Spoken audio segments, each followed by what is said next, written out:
Olá, já está no ar mais uma edição do Conexão Cidadã. A educação neste pós-pandemia, que ainda nem é tão pós assim, tem sido uma preocupação constante para famílias, pais, mães, educadores e para os próprios estudantes. A pandemia da Covid-19 estabeleceu uma nova ordem e as instituições de ensino precisaram se adaptar rapidamente. Quais são os desafios atuais? Quais são as tendências? Este é o destaque da nossa edição de hoje. O defensor público Jean Nunes vai analisar a educação no pós-pandemia, no quadro Hora da Redação, Olhar da Defensoria. Já no quadro Transformando Vidas, vamos ver a história de seu Genésio, um idoso que vivia em condições precárias, mas foi resgatado com a ajuda da Defensoria e hoje é rodeado de cuidados e afeto. Já no quadro Se Liga na Lei, o defensor vai tirar dúvidas sobre os seus direitos.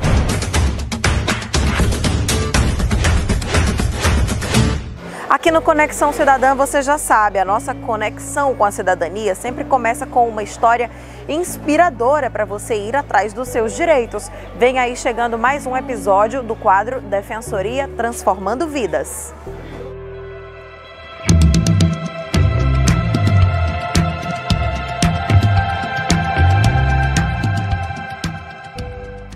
Ele já foi boxeador e também marinheiro. Essas são memórias de seu Genésio, um idoso que viu a vida ser transformada com a ajuda da Defensoria. Ele foi resgatado de uma condição, cenário de violência, de abandono, negligência e maus tratos. Mas tudo isso mudou. O amor é abstrato. Eu não sei onde está, não vejo, é tipo o vento. A mensagem é a disposição. Sem disposição nós não vamos a lugar nenhum. Palavras sábias de quem até bem pouco tempo atrás vivia no mais completo abandono.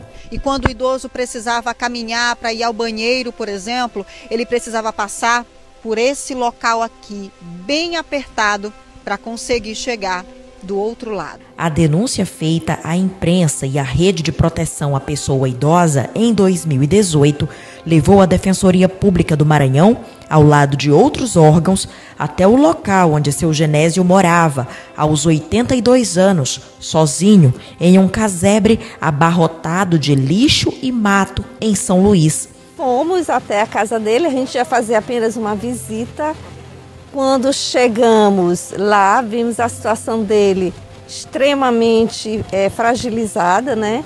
Nós chegamos à conclusão que era importante tirar ele daquele espaço e trazer para um lugar que ele pudesse, né, ser acolhido. Imediatamente, seu Genésio foi resgatado e encaminhado ao Solar do Outono, instituição de longa permanência mantida pelo governo do estado. Isso, o primeiro foco foi exatamente fortalecer a alimentação, era a grande questão, assim, ele estava desabituado a comer comida, então nós começamos lentamente a fazer com que ele tivesse as vitaminas necessárias para que pudesse se restabelecer as forças.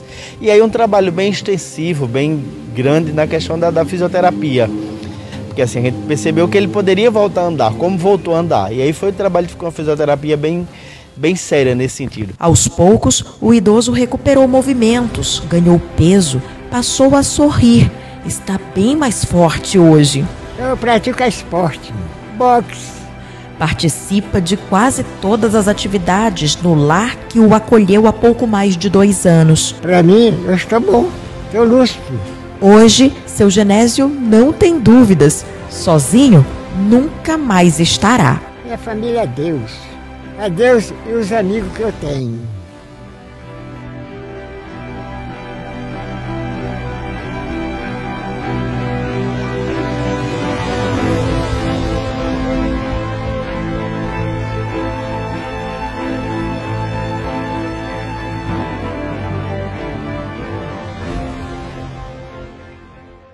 Bom, hoje eu tenho a alegria de receber aqui no Conexão Cidadã o defensor público Jean Nunes, que é titular do Núcleo de Direitos Humanos da Defensoria Pública. Defensor, seja muito bem-vindo ao Conexão Cidadã. Eu que agradeço, tá? Um grande prazer estar aqui no programa.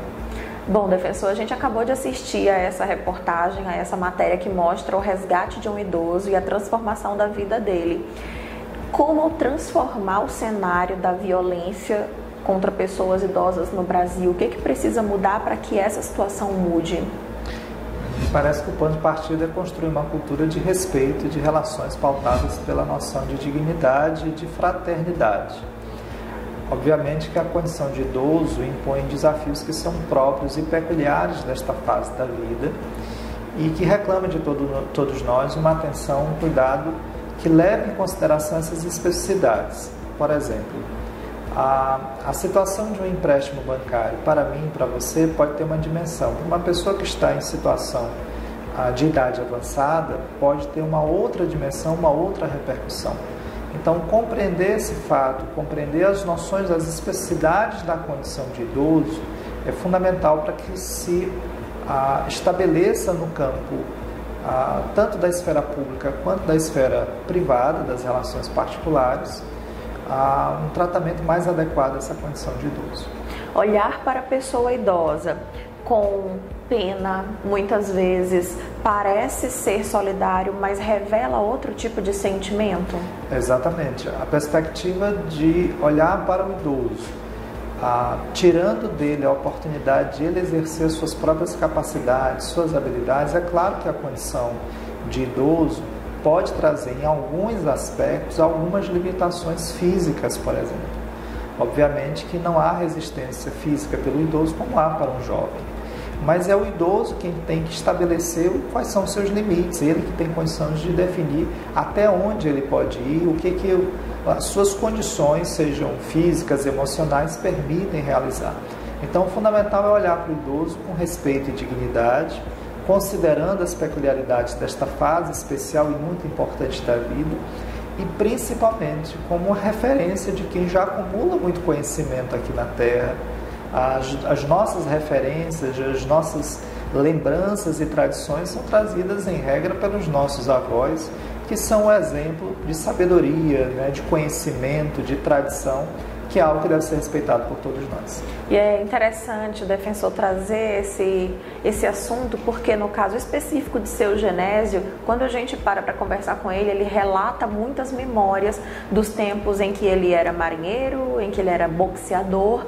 Então, contando, narrando esses fatos, a gente vai começando a aprender, né? Conhecer, acessar um universo de conhecimento, como você disse, que não daria para acontecer, defensor. São livros vivos, né? São livros cheios de personagens, com muitas histórias, com muitos enredos, com tragédias, com alegrias, com fracassos, com vitórias.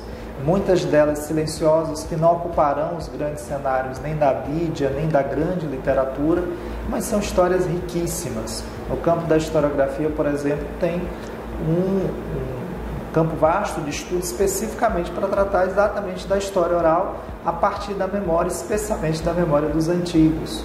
Se você vai às comunidades tradicionais, os mais idosos são respeitados exatamente por esse acúmulo de sabedoria e conhecimento que eles têm acerca das raízes daquela comunidade e da sociedade como um todo.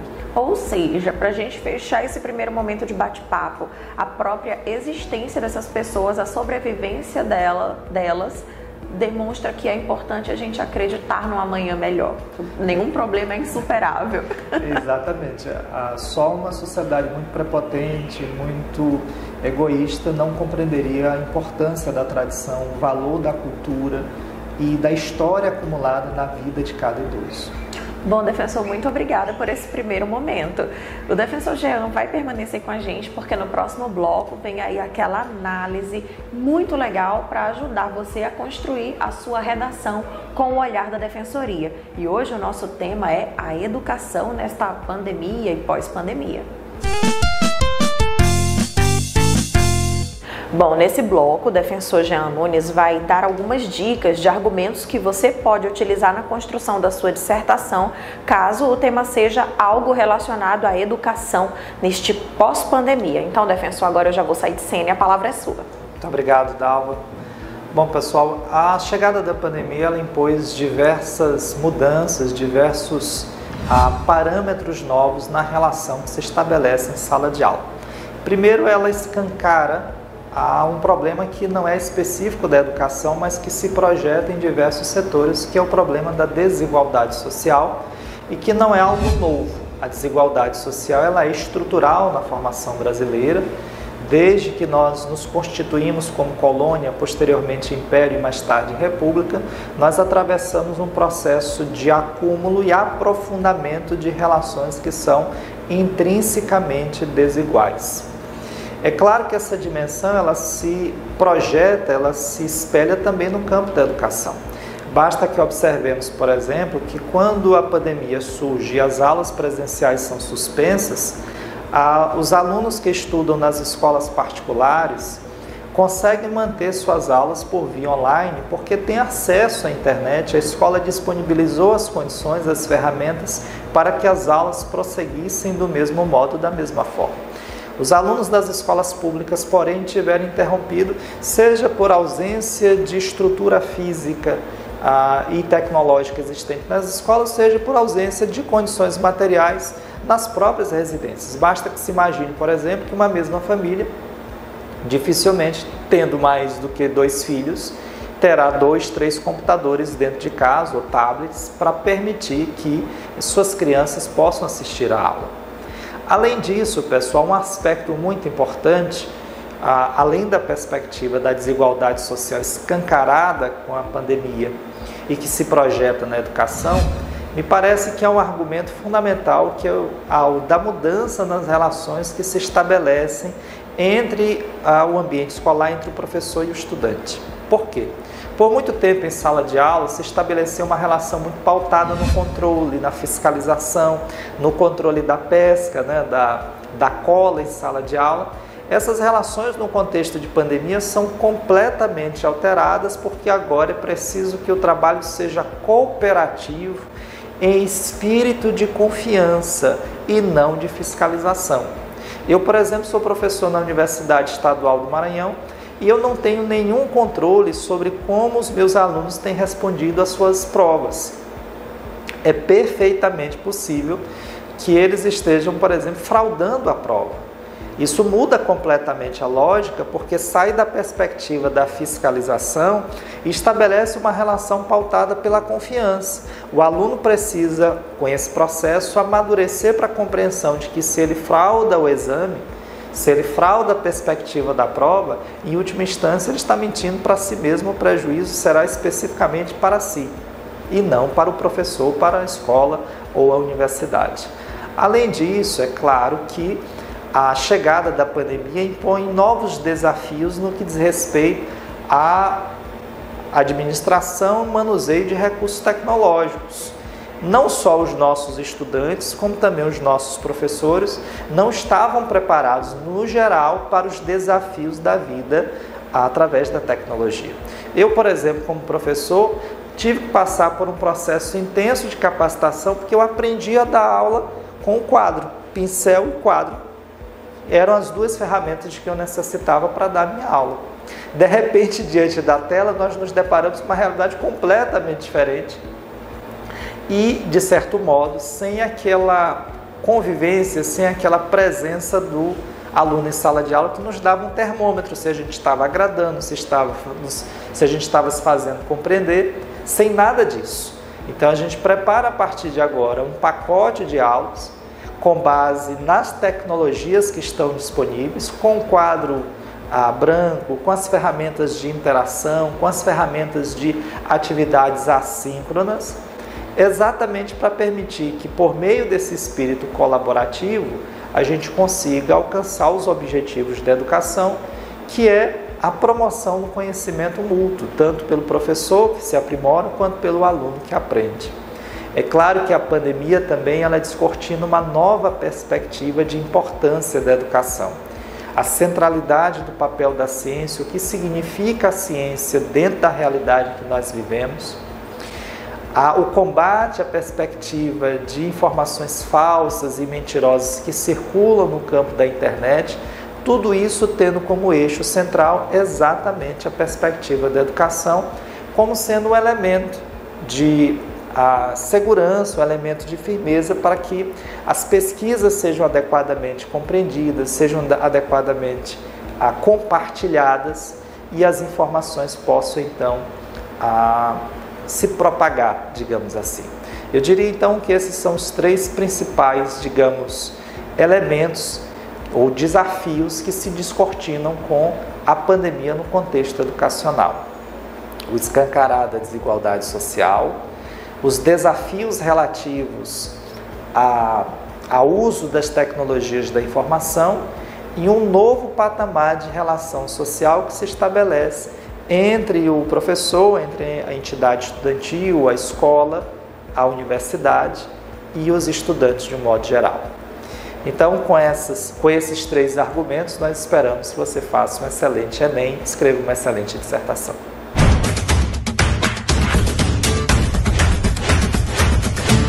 Bom, defensor, muito obrigada por esta aula, foi muito esclarecedora, mas agora a gente vai para o Se Liga na Lei nesse finzinho do nosso programa.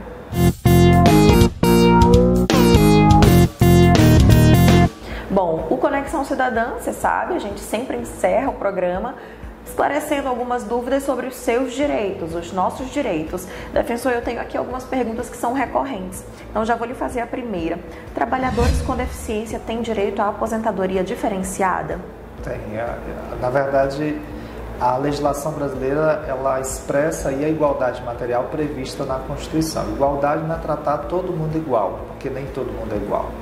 Então, as diferenças precisam ser contempladas no tratamento. A pessoa com deficiência possui especificidades e ela tem direito, na legislação, a uma aposentadoria com prazos reduzidos, a depender exatamente dessa condição de deficiência. Pois muito bem. Pessoas com deficiência têm direito à reserva de percentual de vagas no serviço público? Sim, já antes mesmo da criação do Estatuto da Pessoa com Deficiência, já havia previsão, tanto na Constituição Federal quanto na legislação dos servidores públicos, de um percentual de até 20% das vagas reservadas às pessoas com deficiência. Apenas naquelas hipóteses em que a deficiência inviabiliza por completo o exercício do cargo é que não será possível a previsão dessas vagas. Outra pergunta muito frequente aqui, agora mais relacionada ao direito de família. O pai do meu filho parou de pagar a pensão alimentícia, o que devo fazer?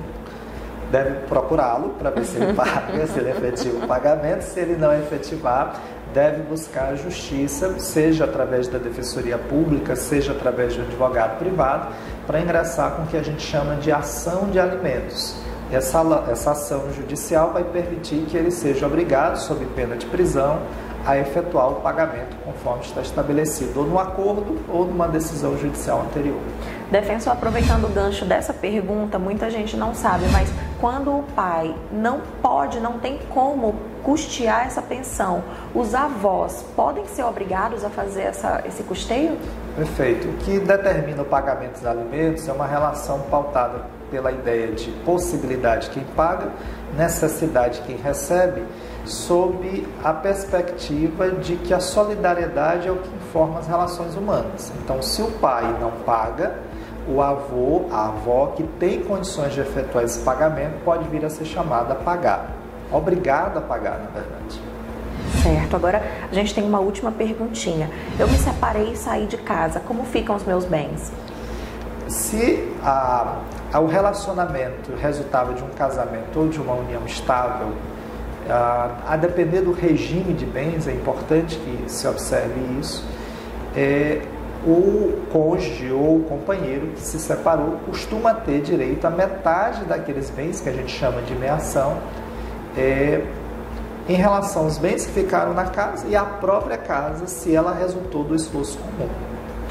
Mas eu lembrei de outro tema aqui, eu falei que ia ser a última pergunta, mas eu lembrei aqui por causa de atuações suas no Núcleo de Direitos Humanos e que dizem respeito a cotas raciais. A gente até falou sobre isso no serviço público, mas nos concursos, basta uma declaração, uma autodeclaração ou não? É preciso além disso para ter direito às cotas? Esse é um tema muito interessante e recorrente, né? Eu sou perguntado muitas vezes se o que vai definir se a pessoa tem ou não tem direito à cota, se isso é o Estado, se não é. Na verdade, as políticas de cotas, elas se pautam pela ideia de autodeclaração. Então, a pessoa tem o direito de se declarar como ela se identifica, como ela se enxerga. Preto, branco, amarelo, pardo, seja de que cor for, vermelho, seja de que cor for. Agora, o fato dela se identificar de uma determinada cor, pertencente a uma determinada etnia, não necessariamente lhe dará o direito a acessar uma determinada política. E aí é que entram exatamente aos critérios de heteroidentificação previstos em editais que contemplam bancas, com direito a contraditório e ampla defesa, com recurso, para que a pessoa possa pleitear uma vaga e gozar daquele direito. Com base nessa discussão toda, é que existe o Observatório das Cotas Raciais aqui no Maranhão? Exatamente. Nós identificamos muitos casos de possíveis fraudes, porque na realidade brasileira a fraude ela é recorrente em diversos campos. Então não é difícil imaginar que cotas sejam fraudadas. É muito importante que se compreenda que a fraude eventualmente existente ela é um desvio, ela é um problema. Ela não é algo que inviabiliza a existência do direito, pelo contrário da política. Então isso é muito importante, porque ela é uma exceção, ela é um acidente de percurso nesse processo que precisa ser corrigido. Mas nós identificamos que ocorre e criamos um observatório para receber denúncias provenientes exatamente daqueles casos em que pessoas que não preenchem esses requisitos tentam, por vias transversas, deles se beneficiarem. Muito obrigada, que me resta agradecer por todo esse conhecimento compartilhado com a gente. Volte sempre ao Conexão Cidadã, defensor. Nós é que agradecemos o espaço e o carinho de todos. Muito obrigado.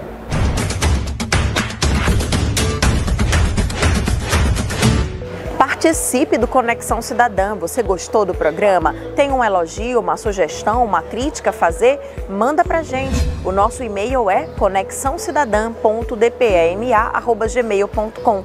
Nós também estamos nas redes sociais. É só seguir lá no Instagram, no YouTube, no Facebook, @DefensoriaMA. Muito obrigada pela sua companhia e até o nosso próximo encontro. Tchau, tchau.